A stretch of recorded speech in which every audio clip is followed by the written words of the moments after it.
CPIM കേന്ദ്ര committee അംഗം PK ശ്രീമതിയെ സംസ്ഥാന സെക്രട്ടേറിയറ്റ് യോഗത്തിൽ പങ്കെടുക്കുന്നതിൽ നിന്ന് വിലക്കി മുഖ്യമന്ത്രി പിണറായി വിജയൻ.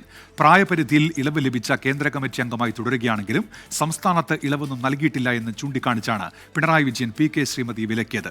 ജനറൽ സെക്രട്ടറിയും സംസ്ഥാന സെക്രട്ടറിയും പറഞ്ഞതനുസരിച്ചാണ് എത്തിയതെന്ന് PK ശ്രീമതി പറഞ്ഞെങ്കിലും പിണറായി വിജയൻ വഴങ്ങിയില്ല. എന്നാൽ വിലക്ക് വാർത്ത PK ശ്രീമതി തള്ളി.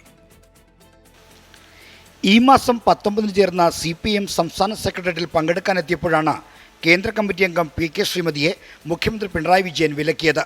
കേന്ദ്ര കമ്മിറ്റി അംഗമെന്ന നിലയിൽ സംസ്ഥാനത്തെ നേതൃയോഗങ്ങളിൽ പങ്കെടുക്കാനാകില്ലെന്ന് പറഞ്ഞാണ് പിണറായി ശ്രീമതിയെ വിലക്കിയത്. പ്രായപരിധിയിൽ ഇളവ് ലഭിച്ച് കേന്ദ്ര കമ്മിറ്റി അംഗമായി തുടരുകയാണെങ്കിലും ഇവിടെ നിങ്ങൾക്ക് പ്രത്യേക ഇളവൊന്നും നൽകിയിട്ടില്ലെന്നും പിണറായി ചൂണ്ടിക്കാട്ടി. ജനറൽ സെക്രട്ടറിയോടും സംസ്ഥാന സെക്രട്ടറിയോടും അന്വേഷിച്ച ശേഷമാണ് യോഗത്തിലെത്തിയതെന്ന് PK ശ്രീമതി മറുപടി നൽകിയെങ്കിലും അത് ചെവിക്കൊണ്ടില്ല. പാർട്ടി കോൺഗ്രസ് പ്രായപരിധിയിൽ നൽകിയ ഇളവ് കേന്ദ്ര കമ്മിറ്റിക്ക് മാത്രമേ ബാധകമാകുള്ളൂ എന്ന് പിണറായി വ്യക്തമാക്കി. ഇത് കേട്ടിരുന്ന സംസ്ഥാന സെക്രട്ടറി MV ഗോവിന്ദൻ അടക്കമുള്ള നേതാക്കൾ ഒന്നും മിണ്ടിയില്ല. ഇതോടെ യോഗത്തിൽ പങ്കെടുക്കാതെ PK ശ്രീമതി മടങ്ങി. കഴിഞ്ഞ വെള്ളിയാഴ്ച നടന്ന സെക്രട്ടേറിയറ്റിൽ ശ്രീമതി പങ്കെടുത്തില്ല. എന്നാൽ ഇന്നലത്തെ സംസ്ഥാന സമിതിയിൽ പങ്കെടുത്തു. സെക്രട്ടേറിയറ്റ് യോഗത്തിൽ പങ്കെടുക്കുന്നതിൽ നിന്ന് വിലക്കിയെന്ന വാർത്ത PK ശ്രീമതി നിഷേധിച്ചു. വാർത്ത അടിസ്ഥാനരഹിതമാണെന്നാണ് ശ്രീമതിയുടെ ഫേസ്ബുക്ക് കുറിപ്പ്. ശ്രീമതിയെ വിലക്കിയത് സ്വീകരിക്കാൻ നേതാക്കളും തയ്യാറായിട്ടില്ല. ഇന്നലത്തെ യോഗത്തിൽ അങ്ങനെയൊന്നുമില്ല. പിന്നെ എന്തോ എങ്ങനെയും പറയാലോ.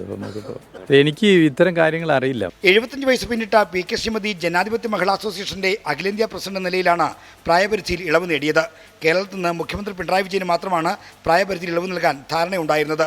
എന്നാൽ പാർട്ടി കോൺഗ്രസ് തീരുമാനം വന്നപ്പോൾ ശ്രീമതി കൂടി അതിൽ ഉൾപ്പെടുകയായിരുന്നു. 24 തിരുവനന്തപുരം.